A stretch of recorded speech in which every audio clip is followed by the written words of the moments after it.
Welcome to episode 3 of the Monday reading sessions. My name is CJ Southworth, and this week's episode is going to focus on the poetry of Maria Mazziotti Gillan.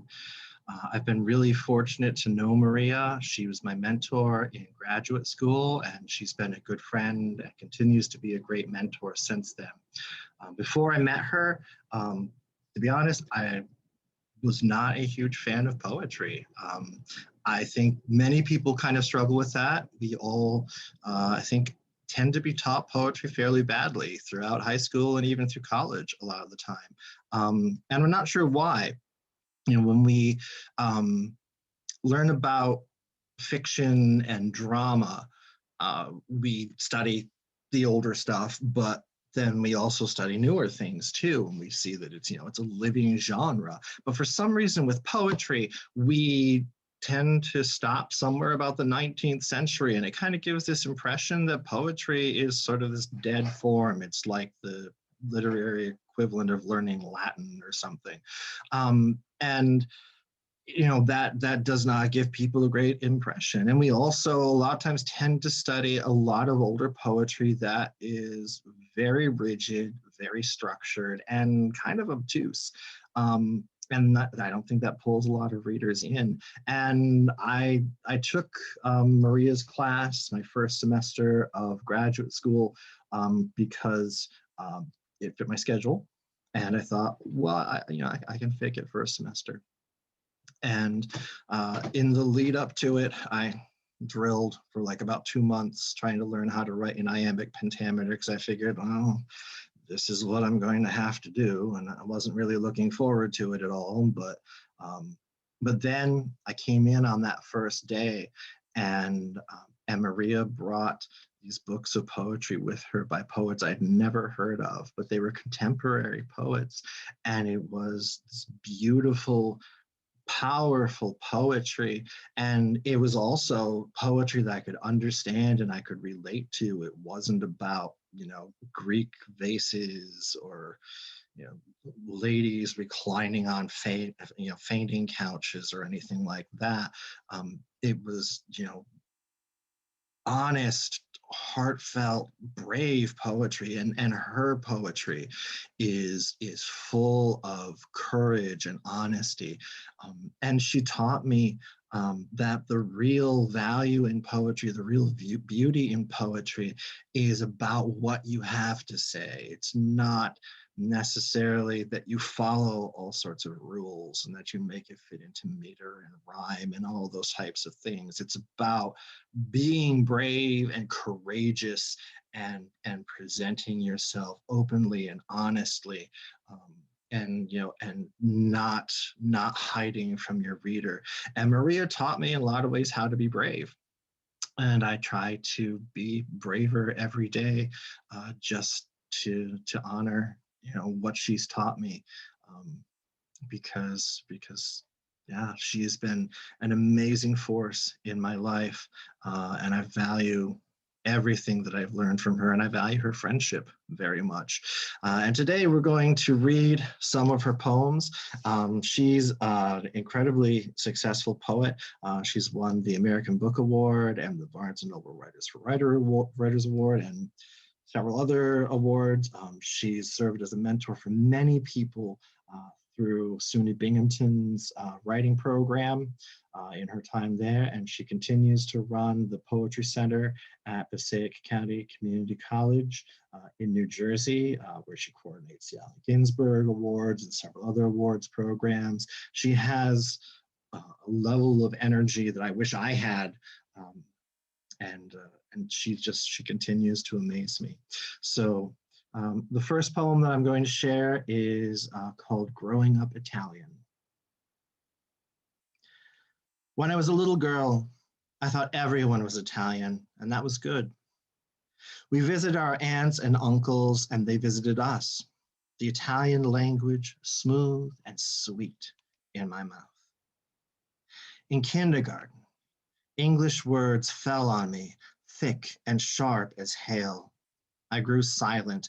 The Italian word balanced on the edge of my tongue, and the English word lost during the first moment of every question.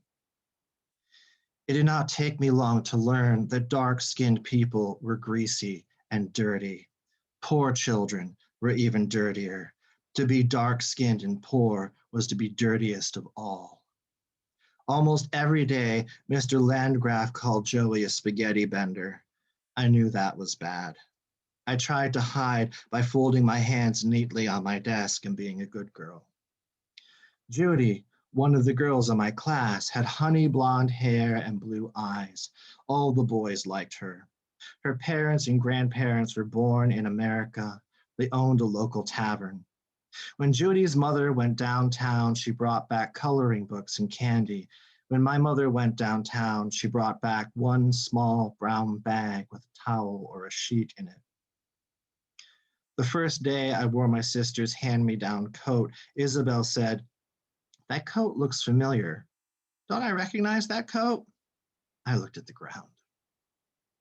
When the other children brought presents for the teacher at Christmas, embroidered silk handkerchiefs and evening in Paris perfume, I brought dishcloths made into a doll.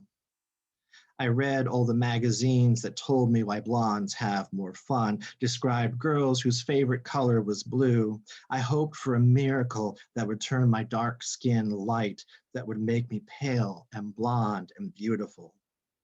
So I looked for a man with blonde hair and blue eyes who would blend right in, who'd give me blonde, blue-eyed children who would blend right in, and a name that would blend right in, and I would be melted down to a shape and a color that would blend right into one day.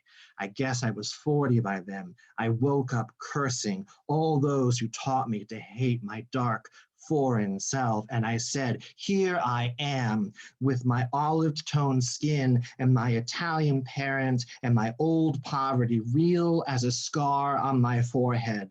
And all the toys we couldn't buy, and all the words I didn't say, all the downcast eyes and folded hands and remarks I didn't make rise up in me and explode onto paper like firecrackers, like meteors. And I celebrate my Italian American self, rooted in this, my country, where all those black, brown, red, yellow, olive-skinned people soon will raise their voices and sing this new anthem. Here I am, and I'm strong, and my skin is warm in the sun, and my dark hair shines, and today I take back my name and wave it in their faces like a bright red flag.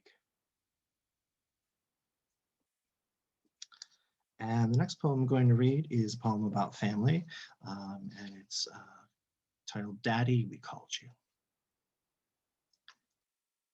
Daddy, we called you.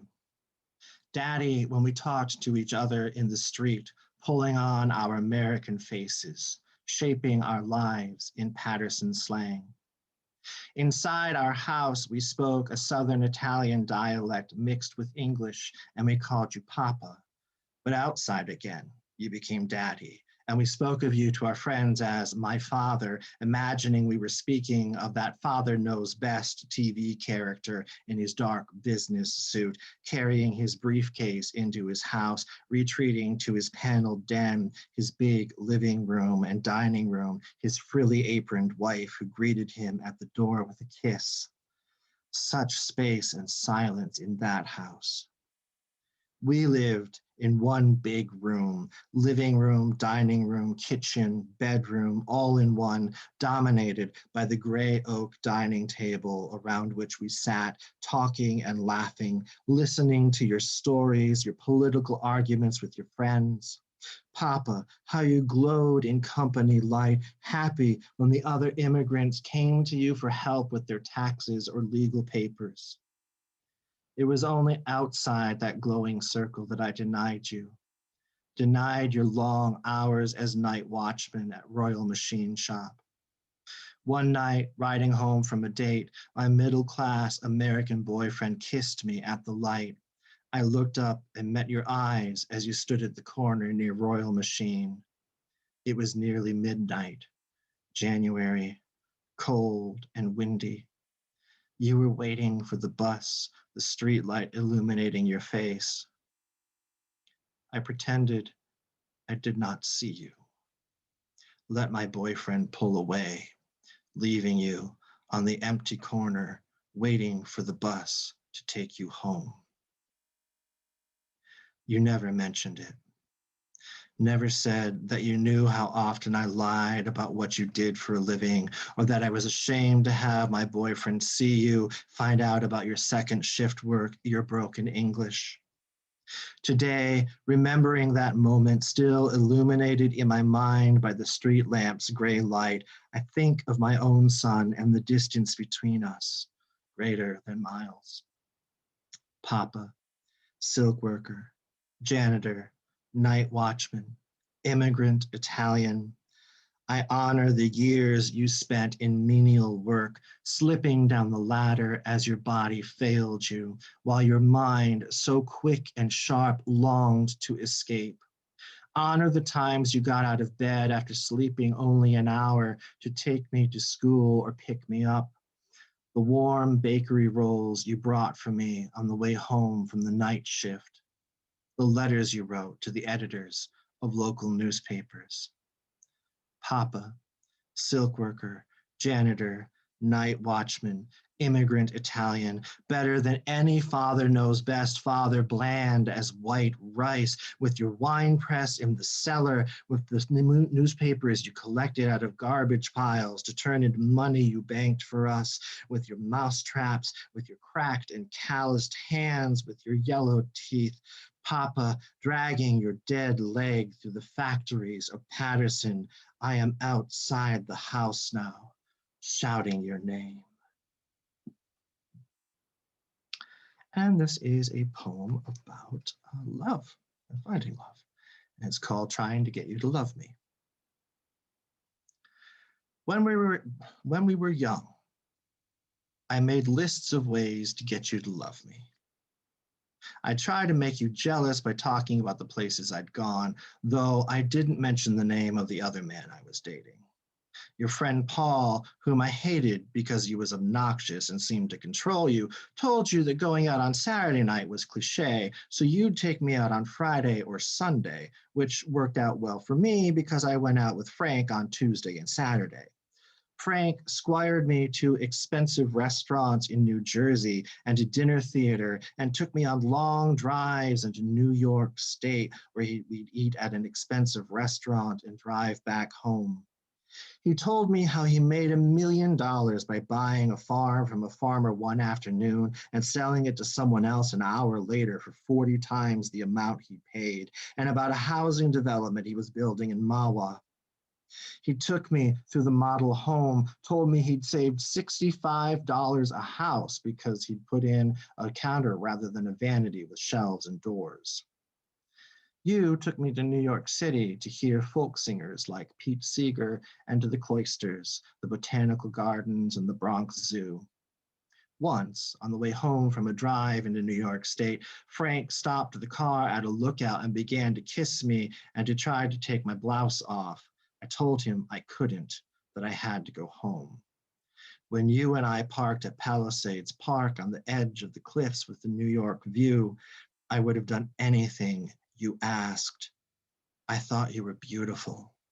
The prototype of every man I'd ever loved, with your blonde hair, blue eyes, high cheekbones, and light skin, the opposite of all the Italian boys I knew. And I didn't know whether you loved me or thought me beautiful. I looked at 17 magazine and Mademoiselle, tried to read all the articles about how to get a man, but still I was never sure. One day, I said I'd been to Trader Vic's in New York City, with Frank, of course, but I didn't say that, and you started shouting at me. I don't know what you're doing, you said. Do you love me or not?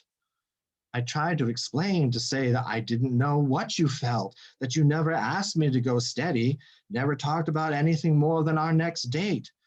By the end of the evening, you were engaged. I told Frank the next day that I couldn't see him anymore. He was furious, and for 2 years he refused to talk to my friend who introduced us. I didn't care. I felt a little guilty.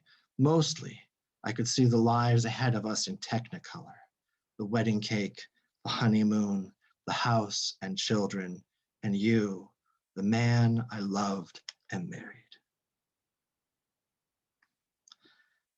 And this is a poem that's more about sort of struggling through some of the difficult times, um, even with people that you love. And this is called I Never Tell People.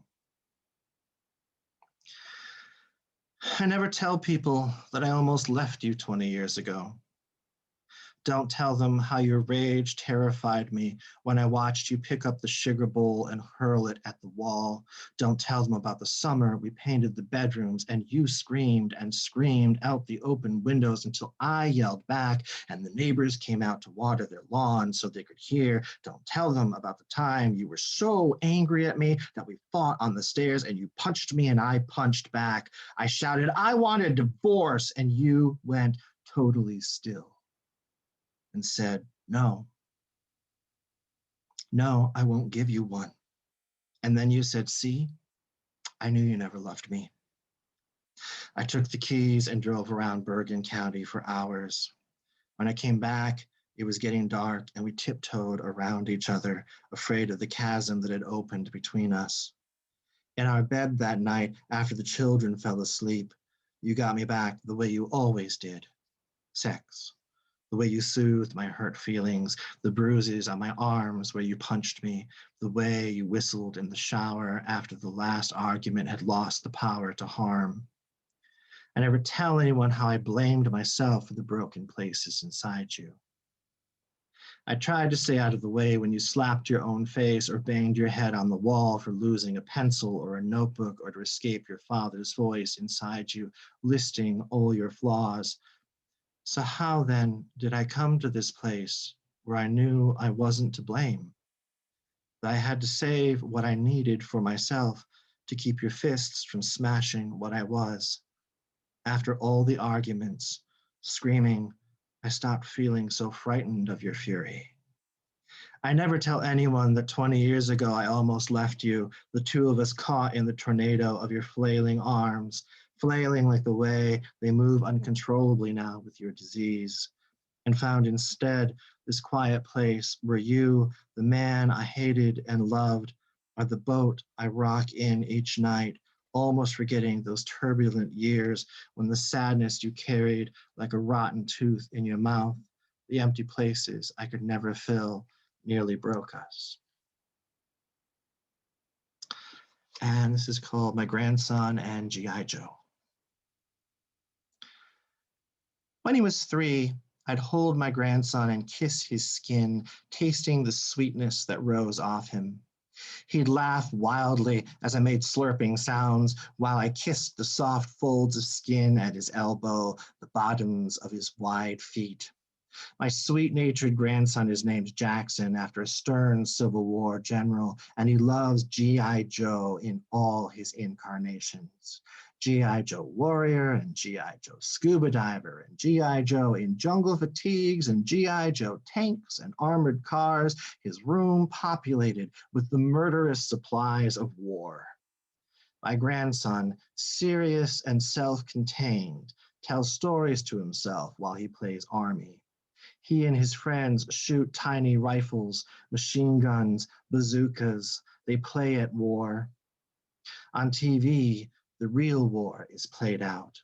The one where cities are blasted out of existence, the one where people die, the one where children are bereft of arms and legs.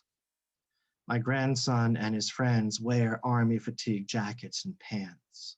They chase each other through the house and fall elaborately, pretending to be wounded, and then they rise again to lie flat on the floor and move the G.I. Joe figures into action. My grandson loves beautiful things, satin and velvet, the smooth stones of my earrings and pendants, the satin edge of a blanket. He is exuberant, always thinks he will win the $1 million promised behind the faces of bottle caps. He collects tadpoles and holds them with careful hands. That sweetness still rises off his skin and emerges from the center of the boy he has become. G.I. Joe is a story, a tale he can create out of imagination and hope. He doesn't know the exploding missiles on TV kill people who can't get up, ever, to play again, or wound soldiers like those young men in West Virginia in that article in the New York Times who went off to Iraq at 19 and 6 months later returned to their blue-collar town minus legs and arms, their bodies scarred, their lives plagued by violent nightmares. So now they say, I'm afraid to sleep. And they spend their nights in the flickering gray light instead, afraid to close their eyes for fear of who they'll see.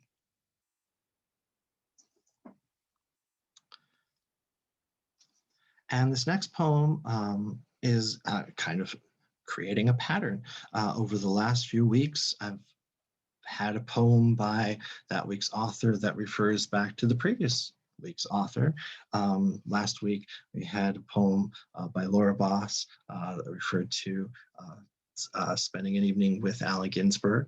And this week, there's a poem about Maria doing a reading with Laura Boss. And I don't know how long that pattern is going to continue. Something tells me it's not sustainable, but I'll go with it while it's there. And this is called Reading at the Strand in New York City. Laura and I are going to read at the Strand bookstore, but first we're headed toward a Japanese restaurant that we see when we get closer is out of business. I can't walk anymore, Laura says. Look, there's a restaurant across the street. Everything hurts, I say. I'm hobbling. I know, she says. I'm so tired lately. I don't know what's wrong with me. I'm too fat, I say. That's what's wrong with me. Oh no, she says. You lost weight. Laura, I say, you're lying. No, I'm not. Look at the pictures from last year. I shrug and don't repeat you're lying, though I know she is. We order vegetable soup, spinach quiche, and salad, and we pick at small, dark green leaves. We've been friends for 30 years, both poets, both editors, and we both worry about getting fat and old. You don't look fat, Laura, I say. You lost a lot of weight and you never put it back on. I've gained some of it back, she says, but I know she is just trying to make me feel better. When Laura was young, she looked like Elizabeth Taylor. We're the same age and she looks years younger than I do, and men follow her around even now. I don't think I want a man anymore, she says, though I've had a boyfriend since I was 2. It's so much work. Laura, I say, you'll always have a man. I think you'll meet someone else soon. Well, maybe you will, she says. I'm horrified. No, I say, I don't want one. I can't take care of anyone else again. Oh, well, she says, you say that now. Do you mind if I put on my makeup? I can't do a reading without makeup. Go ahead, I say. I always have to have a boyfriend, she says. I know it's silly, but I have to. I don't say, I wish your taste in men were better. I don't say, how do you manage to find the most selfish men on earth? Instead, I say, I know you'll have a new man by the end of the year, Laura. Don't worry. I know you will. And the final poem for this week is called Watching the Pelican Die.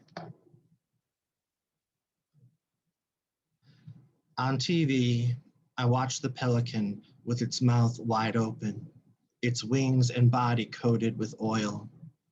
Is it screaming? I do not hear the sound, and since this is a photograph, I don't know if it was caught in that mouth-stretched howl when it died, or if it's howling in recognition that it cannot survive the thick coat of oil that bears it down. The ladies who take care of you when I'm gone tell me you are having trouble. His hands, they say.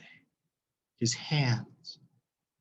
When I come home, I see that your hands have turned black at the tips, and I see that the ends of your fingers have been eaten away. I watch the dead bird in the Gulf floating on top of the water, its legs stiff and straight in the air, its body drained of all motion, all light. The next day, I take you to the doctor. He tells us he will have to operate to remove the gangrenous flesh. The announcer on CNN says BP didn't want the photographer to take pictures of the dying birds covered as they are with the black slick of oil. They were hoping, he says, that the birds would sink and the evidence would be swallowed by the ocean. In the late afternoon, I hear my daughter cry out. I rush to see what has happened, and you are stretched out on the bed, your body so thin you look like a boy. You do not move. I call 911 and the ambulance takes you to the hospital. BP is trying to put a cap on the spewing oil rig. The CEO keeps saying, it's no problem. Clumps of oil wash ashore and float on the surface of the water. The beach is littered with dead fish and birds. At the hospital, they want to know whether we want extraordinary measures. No, I say, he has a living will. We hover around while they admit you. You have forgotten how to speak. Mostly, you lie in bed, staring into a space above our heads. In my mind, I see that screaming bird, its mouth wide open, a picture of torment and despair. I reach out to hold your hand, stroke your forehead. Dennis, I call out. Dennis, you do not hear me. The doctor comes in to see you. Well, he says, he should have been dead 5 years ago. What did you expect? You shouldn't have taken such good care of him. We did everything we could, the BP president says, looking directly at the camera. It's not such a calamity, says the governor of Louisiana. We don't need to stop deep water drilling. Our economy will collapse if we do. We stand around your hospital bed. My brother comes in and says he'll try a stronger antibiotic. It's bad, he says, but he waits until we are in the hall to tell me. The social worker says, you should put him in a nursing home. My brother says, you kept him home all this time. If he gets a little stronger, I'll let him go home and he'll be around the things he knows. The doctor comes in and says, he's not going to make it. The social worker admonishes us with her bag of common sense. She does not love you. We take you home. I sit next to you and hold your hand. The MSNBC reporter stands on the beach in a hurricane and picks up a huge glob of oil with a stick. Look, she says, look, and drips the oil on the white sand. She is shaking with fury at such destruction. Dead birds float behind her. I'm in so much pain, you say, though you have not complained before. Althea feeds you a jar of baby applesauce. You open your mouth and accept the food. When I see the Pelican on TV with its mouth wide open in horror, I remember you and you lay dying, as you lay dying. On the Gulf, the earth and the sea are being destroyed, just as you were by the disease that finally defeated you after you struggled against it for all those years. Some things are bigger than all of us. We cannot defeat them.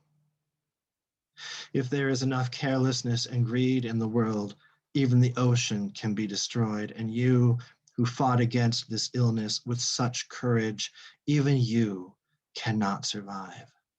The blackened tips of your fingers, the oil heavy on the bird's feathers, the birds dead and floating on the surface that gradually sink and disappear. So that's our reading for this week. I hope that you enjoyed the poems that you've heard. If you would like to read more by Maria, there are links in the description section so that you can buy some of her books from Amazon. There are many books that she has written over the years, other than just the ones that I'm linking that I've read from. And she does have her new book coming out in mid-April as well, which will also be linked in the description. Please join us again next week. And Maria, I love you very much. Thank you for everything that you've done and how you can continue to inspire me in my own life and my writing. I would not be the writer that I am today without you. Thank you so much.